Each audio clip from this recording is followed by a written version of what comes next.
नमस्कार, मैं हूं विजय और आप देख रहे हैं यूबी न्यूज। उत्तर प्रदेश सरकार द्वारा गरीब कन्याओं की शादी करवाने के लिए मुख्यमंत्री सामूहिक विवाह योजना का आयोजन किया जाता है। इस योजना के तहत आर्थिक रूप से कमजोर कन्याओं की शादी करवाई जाती है और उन्हें उपहार भी दिए जाते हैं। यह योजना राज्य सरकार की ओर से एक बड़ा कदम है ताकि गरीब परिवारों की बेटियों की शादी का खर्च उठाने में मदद मिल सके। लेकिन बस्ती जिले में इस योजना का पालन किस प्रकार किया गया, यह सवाल उठने लगा है। बस्ती में हाल ही में आयोजित मुख्यमंत्री सामूहिक विवाह कार्यक्रम में भ्रष्टाचार और कमीशन खोरी का मामला सामने आया है, जो राज्य सरकार के इस महत्वपूर्ण कार्यक्रम को लेकर सवाल खड़े करता है। बस्ती में मंगलवार को मुख्यमंत्री सामूहिक विवाह योजना के तहत 543 गरीब बेटियों की शादी कराई गई, लेकिन आरोप है कि इस आयोजन में सरकार की ओर से दिए जाने वाले उपहारों में भारी गड़बड़ी की गई।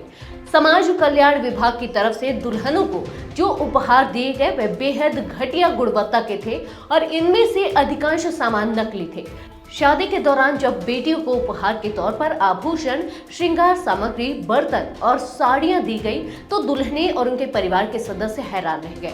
जानकारी के अनुसार दुल्हनों को दिए गए आभूषण में नकली पायल और घटिया गुणवत्ता की साड़ी दी गई थी।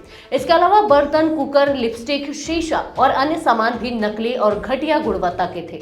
स्टील का है, ये देखिए, ये सब बिल्कुल लोकल है, थर्ड क्लास है, कुछ नहीं है इसमें। देखिए ये चुन्नी है केवल, ये बताइए ये, और ये देखिए स्टील का है पूरा। और ये बर्तन भी क्या है, ये स्टील है, ये स्टील पेवर लोहा है। ये देखिए चुंबक लेकर आए। जब इस मामले की जानकारी हिंदू संगठनों को मिली तो उन्होंने मौके पर पहुंचकर इसकी जांच शुरू की। विश्व हिंदू महासंघ के जिला अध्यक्ष दल बल के साथ मौके पर पहुंचे और उन्होंने समाज कल्याण विभाग द्वारा दिए जा रहे उपहारों की जांच की। जांच में पाया गया कि लगभग सभी उपहार नकली थे, यहां तक कि पायल भी नकली दी गई थी। इस पर हंगामा मच गया और कई दुल्हनों ने इसका विरोध किया। इसके बाद मामला गंभीर हो गया और चर्चा का विषय बन गया। मुख्यमंत्री सामूहिक विवाह योजना के तहत सरकार गरीब बेटियों को शादी के लिए आर्थिक सहायता देती है। इस योजना के तहत दुल्हनों को 51,000 रुपए जीवन यापन के लिए मिलते हैं और उपहार में ISI रजिस्टर्ड आभूषण, कुकर, श्रृंगार के सामान, साड़ी जिसकी लंबाई कम से कम 5 मीटर हो, बर्तन और अन्य चीजें दी जाती हैं। लेकिन बस्ती में हुई घटना से यह स्पष्ट हुआ कि ठेकेदार और समाज कल्याण विभाग के अधिकारी मिलकर इस योजना के बजट का बंदर बांट कर रहे हैं। गरीब बेटियों को मिले उपहारों की गुणवत्ता घटा दी जाती है ताकि कमीशन का पैसा इनकी जेब में जा सके। यह भ्रष्टाचार की मिसाल है जो मुख्यमंत्री सामूहिक विवाह योजना के उद्देश्य को पूरी तरह से नकारता है। विश्व हिंदू महासंघ के जिला अध्यक्ष और महामंत्री ने इस घटना की कड़ी आलोचना की और कहा कि गरीब बेटियों की गरीबी का मजाक बनाया जा रहा है। उन्होंने मांग की कि इस मामले की उच्च स्तरीय जांच होनी चाहिए और दोषियों के खिलाफ सख्त कार्रवाई की जाए। उन्होंने कहा कि समाज कल्याण अधिकारी और जिम्मेदार ठेकेदार ने मिलकर भ्रष्टाचार किया है और इस मामले में कड़ी सजा मिलनी चाहिए। इस मामले की शिकायत जिला अधिकारी रवीश कुमार गुप्ता से की गई। उन्होंने कहा कि यदि सच में घटिया गुणवत्ता का सामान दिया गया है तो इसकी जांच कराई जाएगी और दोषियों के खिलाफ कड़ी कार्रवाई की जाएगी। नकली आभूषण दिया गया है, जबकि 70% होना चाहिए था जो रेशियो शासन ने तय किया है।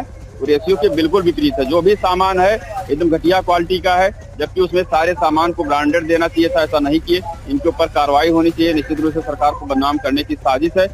साजिश को नाकाम होना चाहिए और समाज कल्याण अधिकारी के ऊपर और जो है ठेकेदार के ऊपर मुकदमा दर्ज होना चाहिए।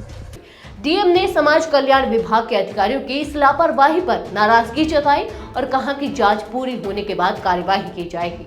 साथ ही डीएम ने यह भी कहा कि शासन के नियमों के अनुसार गरीब बेटियों को दिए जाने वाले उपहारों की गुणवत्ता पर किसी प्रकार का समझौता नहीं किया जा सकता। उन्होंने यह भी कहा कि इस मामले में जो भी दोषी पाए जाएंगे उनके खिलाफ सख्त कार्रवाई की जाएगी। इस घटना ने मुख्यमंत्री सामूहिक विवाह योजना की साख को नुकसान पहुंचाया है। इस योजना का मुख्य उद्देश्य गरीब और कमजोर परिवारों की बेटियों की शादी में सहायता प्रदान करना है, लेकिन बस्ती में हुई घटना ने इस उद्देश्य को तार-तार कर दिया है। अब देखना यह है कि इस मामले में जांच के बाद कौन कौन से अधिकारी और ठेकेदार जिम्मेदार पाए जाते हैं और उनके खिलाफ क्या कार्रवाई की जाती है। यह मामला सिर्फ बस्ती तक ही सीमित नहीं रह सकता, क्योंकि इससे अन्य जिलों में भी सवाल उठ सकते हैं। इस घटना से यह भी पता चलता है कि मुख्यमंत्री सामूहिक विवाह योजना जैसी योजनाओं के जरिए सरकार की तरफ से गरीबों की मदद करने का सही तरीका क्या होना चाहिए। यदि इस योजना के तहत दी जा रही सहायता में भ्रष्टाचार किया जाएगा तो इससे केवल गरीबों का ही नुकसान होगा। तो यह थी हमारी आज की एक खास रिपोर्ट। आपको ये कैसी लगी, अपने विचार हमसे साझा करें। इस वीडियो को लाइक और शेयर करें, साथ ही चैनल को सब्सक्राइब करें। यूबी न्यूज आपके लिए लाता रहेगा देश विदेश से जुड़ी ऐसी ही तमाम खबरें। तब तक के लिए धन्यवाद।